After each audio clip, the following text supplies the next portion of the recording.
فرمایا اس نے ایک بار رحمان اور رحیم کہا ہے، میں نے اس کی باپ کی قبر کو نور سے معمور فرما دیا ہے، نور سے بھر دی ہے قبر، برکت سے بھر دی ہے۔ اللہ کرے میرے بیٹے بھی قرآن پڑھیں، اللہ کرے میری بیٹیاں بھی قرآن پڑھیں، اللہ کرے ہم سب کی اولادیں قرآن پاک پڑھیں۔ دیکھیں نا امام اعظم ابو حنیفہ رمضان میں 61 قرآن پاک پڑھتے تھے۔ کتنے؟ 60 ایک، اللہ اکبر۔ ایک قرآن پاک دن میں پڑھتے پورا، ایک رات کو پڑھتے، ایک تراویح میں پڑھتے۔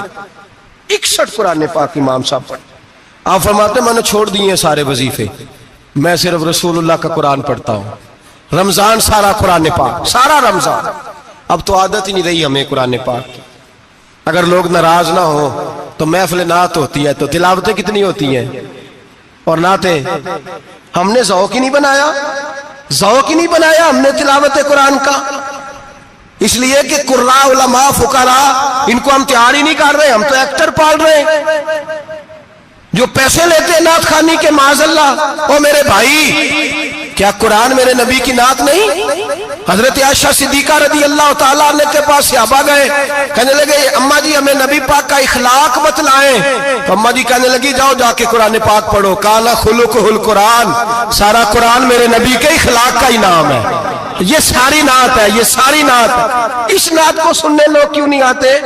اتنا رش میں اپنے نعت میں اتنا تراویح پہ کیوں نہیں ہوتا؟ اور ملت کا جوان یاد رکھے، بوڑھے تراویحاں پڑھتے ہیں، ضعیف تراویحاں پڑھتے ہیں، گھٹنوں میں درد ہے تراویحاں پڑھتے ہیں، بیمار بوڑھے تراویحاں پڑھتے ہیں، جوان وہاں چوک میں کھڑے۔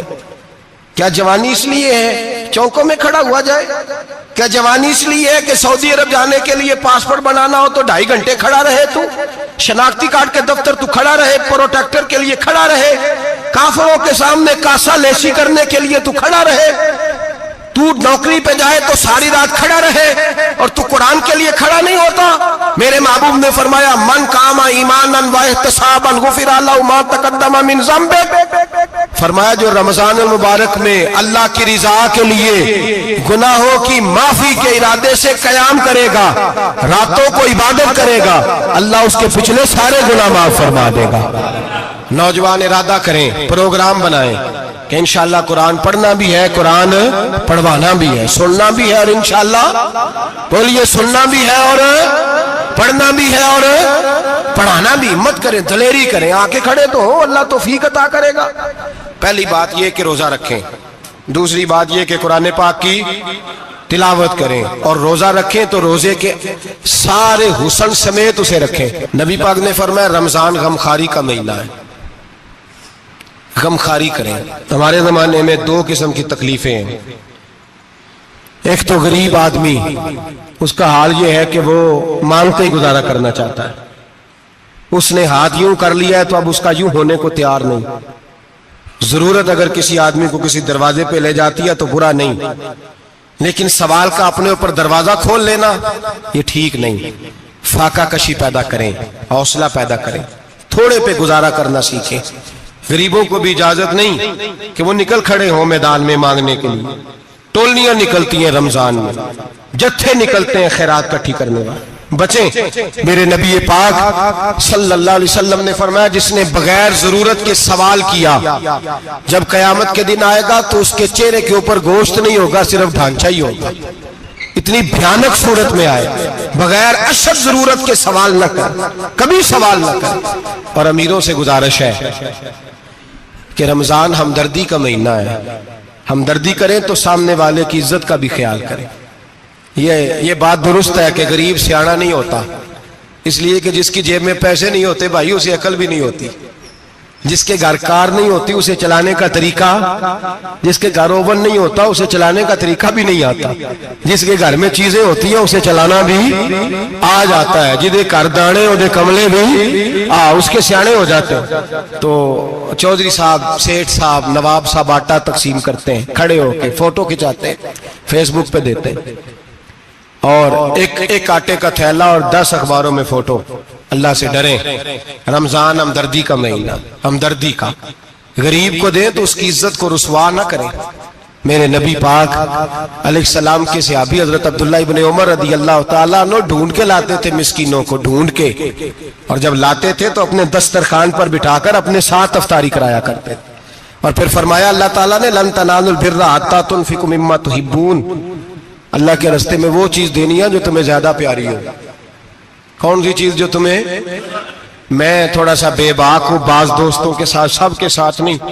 ایک دوست مدرسے میں گھی دینے آئے ایک دفعہ، تو وہ والا گھی دے گئے جو سب سے سستا تھا، تو میں نے کہا مجھے دیانتداری سے بچائے، آپ یہی کھاتے ہیں گھر میں؟ کہنے لگے نہیں۔ تو میں نے کہا پھر ہم نے بچے مارنے کے لیے تو نہیں نا رکھے ہوئے، کیا وہ والا گھی اللہ کے راستے میں پیاری چیز دے رہی ہے نا، اس لیے گلے گلے نوٹ لوگ مسجد کے گلے میں ڈال جاتے ہیں، پھٹے ہوئے ڈال جاتے ہیں، کہتے ہیں جوڑ لیں گے مولوی صاحب۔ اور خدا کے بندے پیاری چیز دینی تھی تو نے، اور تو نے اس کا ترجمہ الٹ کر لیا ہے۔ سمجھ لیں رمضان المبارک میں کسی غریب کی مدد کرنی ہے تو ساتھ اس کی عزت بھی کرنی ہے۔ نبی پاک علیہ السلام کے دروازے پر جب سے، یہ جملہ ایک ہے لیکن بڑا قیمتی ہے، صحابہ کہتے ہیں جب ہم دروازہ رسول پہ جاتے تھے خیرات بھی ملتی تھی اور عزت بھی ملتی تھی، خود بھیک دے خود ہی کہیں منگتے کا بھلا ہو، خیرات بھی ملتی تھی اور عزت بھی ملتی تھی۔ نبی پاک ساتھ عزت بھی دیتے تھے، مسکین کو غریب کو دیں اور خیر خائی کریں، جوتے بیچنے والے جوتوں کے ریٹ سستے کریں، کپڑا بیچنے والے کپڑے کا ریٹ، درزی صاحب بھی ریٹ سستا کریں، دکاندار بھی چیزوں کا ریٹ، حکیم صاحب پیسے کم لیں، ڈاکٹر پیسے کم کریں، حکومت نرخوں میں کمی کرے، اور یہ کام اجتماعی طور پہ کریں۔ میرے نبی پاک نے فرمایا رمضان غمخواری کا مہینہ ہے، اس میں غمخواری کرنی ہے، دوسرے کا خیال کریں، احسار کریں، قربانی کریں۔ یہاں ہر چیز کا ریٹ بڑھ جاتا ہے رمضان شریف میں، ہر آدمی کہتا ہے میرا سیزن آ گیا ہے، توجہ بڑھائیں، خیال کریں، غمخواری کا مہینہ ہے۔ اور پھر آپ لوگوں سے یہ بھی گزارش ہے کہ رمضان المبارک کا جب مہینہ آئے تو جس آدمی کے ساتھ نیکی کرنی ہے وقت پہ کریں، کسی غریب کو پیسے دینے ہیں، کپڑے دینے ہیں تو یکم رمضان کو دیں۔ میں اکثر دوستوں سے پوچھتا ہوں، میں کہتا ہوں قاری صاحب نو جوڑا کدو دیندے ہو؟ کہندے 27 والے دن۔ میں کہ مینوں لگ گئی سمجھ، تہاڈی سازش ہے کہ جڑے سواں کے پا نہ لوے، ایویں مولوی چودھری صاحب دے نال دے کپڑے پا لے تے کتے لکھیا ہے اینوں دینا ہے 27؟ تسی دسو 27 والے دن کو درزی سی کے دیندا ہے؟ انہوں 3 گنا بھی پیسے دئیے تو کہندے جڑے باقی نے انہاں دے نہیں بٹن پہ لگ دے میرے کولوں، کتھوں جوڑا سی کے؟ تو کس دن دیتے ہو قاری صاحب کو؟ کیا مقصد ہے؟ پہننے کے لیے دے رہے ہو یا اس لیے دے رہے ہو کہ نہ پہن سکے؟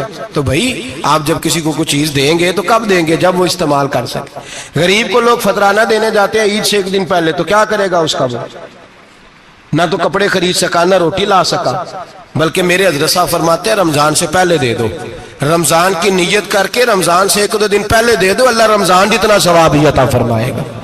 رمضان سے پہلے دو جس کو کچھ ہے دن، قبل از وقت تیاری کرو۔ اور میرے قبلہ صاحب فرمایا کرتے اپنے کپڑے بعد میں، غریب کے بچوں کے کپڑے پہلے، اپنے گھر کی ضروریات بعد میں، غریبوں کی ضروریات، اس لیے کہ اللہ پاک نے ان کا رزق بھی ہمارے گھر بھیج دیا ہے، ہماری ڈیوٹی لگائی ہے کہ تم نے بانٹنا، بانٹنے والے بنو، اور یہ ذہن بنائے کہ پتہ نہیں کس کا حصہ تھا جو اللہ نے میرے گھر بھیجا، یہ ذہن بنا کے بانٹ، اور جس کو دینے جائیں ہاں آپ کو اجازت ہے تھوڑا بہت پتہ کرنے کی، لیکن تھوڑا بہت تفتیش کرنے کی اجازت، بال کی کھال اتارنے کی اجازت۔ میں نے دیکھا ہے لوگ غریبوں کا انٹرویو لیتے ہیں، تیرا تو فلانا کمانے والا نہیں، تیرا تو فلاں بچہ، او بھائی بہت سارے غریب ایسے ہیں، بڑے ہیں جو کمانے کی کوشش کرتے ہیں لیکن ان کا سبب نہیں بنتا۔ ہاں ہے ایسے لوگ جو سعودی عرب چلے گئے ہیں، کہتے ہیں تیرا تو فلاں باہر نہیں گیا، ہے گیا ہے، لیکن سارے سعودی عرب جانے والے بھی مال کمانے کی طاقت نہیں رکھتے، کئی وہاں بھی بیٹھ کے بیچارے قرضوں میں الجھے ہوئے ہیں، وہاں والوں کے ظلم کا شکار ہے، بہت ساری آزمائشوں میں تو تفتیش کرتا ہے۔ میرے امام شافعی کا ایک جملہ اگر آپ کو یاد رہ گیا تو بات بن جائے گی، امام شافعی رحمت اللہ، بلکہ حضرت غوث اعظم جیلانی کے پاس وہ بات آپ کو زیادہ فائدہ دے گی۔ حضرت غوث اعظم جیلانی کو ان کا ایک مرید سمجھانے لگ گیا، کہنے لگا حضرت جی آپ سب کو دیتے رہتے ہیں، ہر بندہ مستحق نہیں ہوتا، ذرا ٹٹول کے دیا کریں۔ تو غوث اعظم جیلانی فرمانے لگے بھائی مجھے تو لگتا ہے تو بھی ان چیزوں کا مستحق نہیں تھا جو اللہ نے تجھے عطا کر دی ہے۔ پہلے تو بتا تو مستحق تھا, تجھے اپنی حیثیت اوقات کا پتہ ہے جو اللہ نے تجھے دے دیا؟ طاقت تھی, کوالٹی تھی, تیرے اندر وہ صلاحیت تھی. رب نے تو نہیں تیری تفتیش کی کہ تو قابل ہے کہ نہیں, تو اللہ کے بندوں کی تفتیش کرتا پڑتا ہے. امام شافعی فرمایا کرتے, امام شافعی فرماتے رب تجھے پرکھ کے نہیں دیتا, ٹٹول کے نہیں دیتا, رسوا کر کے نہیں دیتا, تو غریبوں کے ساتھ یہ سارا ظلم کیوں کرتا ہے؟ بس پتہ چل گیا وہ ضرورت مند ہے تو دے, اس لیے کہ اجر تجھے غریب نے نہیں دینا, اجر اللہ نے دینا ہے. اور اللہ اجر عمل پہ نہیں دیتا, اللہ تو نیت پہ اجر عطا فرماتا ہے. تو نیت دیکھ تیری کس طرح کی. تو میرے بھائی غریب کو دیں قبل از وقت دیں. رمضان مبارک میں چوتھا کام, بات آخری اور چوتھا کام سنیں, رمضان میں دین سیکھیں. شیطان قید ہوتا ہے زیادہ سے زیادہ, اور جب آدمیوں کا پیٹ خالی ہوتا ہے نا تو ذہن جو ہوتا ہے نا وہ بھی اس کا فریش ہوتا ہے. اس میں کوشش کریں دین سیکھنے کی. میرے نبی کریم صلی اللہ علیہ وسلم نے اس دین کو علم کا دین قرار دیا ہے, شعور کا دین قرار دیا ہے, فہم کا دین قرار دیا. نبی پاک صلی اللہ علیہ وسلم نے فرمایا ایک عبادت کرنے والا عشاء کے بعد کھڑا ہو اور فجر تک نماز پڑھتا رہے. ایک عالم دین عشاء پڑھ کے سو جائے, اٹھ کے فجر پڑھ لے, تو وہ 70 عبادت کرنے والوں کا درجہ زیادہ نہیں, عالم کا درجہ پھر بھی زیادہ ہے. اس عالم دین کا درجہ زیادہ ہے, اس لیے کہ وہ لوگوں کو آگاہی دیتا ہے, شعور بخشتا ہے. یہ دین جو ہے یہ, اور نبی پاک صلی اللہ علیہ وسلم نے فرمایا عبادت کرنے والے پر عالم کا درجہ اتنا ہی زیادہ ہے جتنا میرا درجہ اپنے غلاموں پر زیادہ ہے.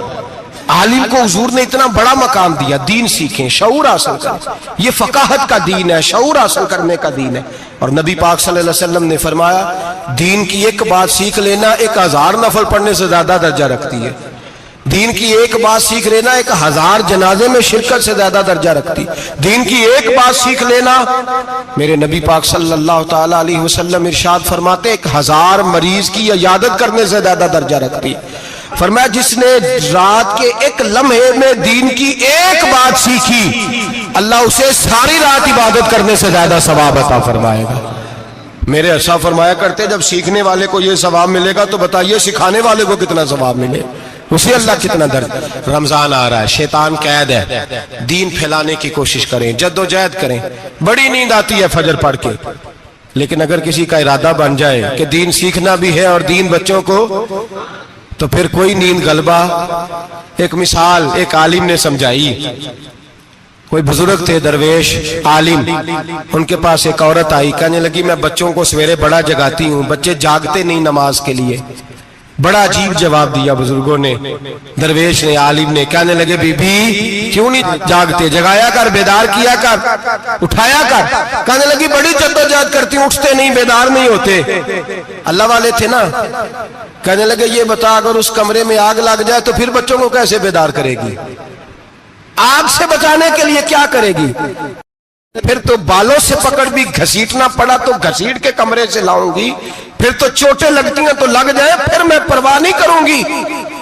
آپ فرمانے لگے یوں سمجھ لے جہنم کی آگ جل رہی ہے, اگر تیرے بچے نے نماز نہ پڑھی تو آگ لگ جائے گی, اگر اس نے عبادت نہ کی تو اسے آگ.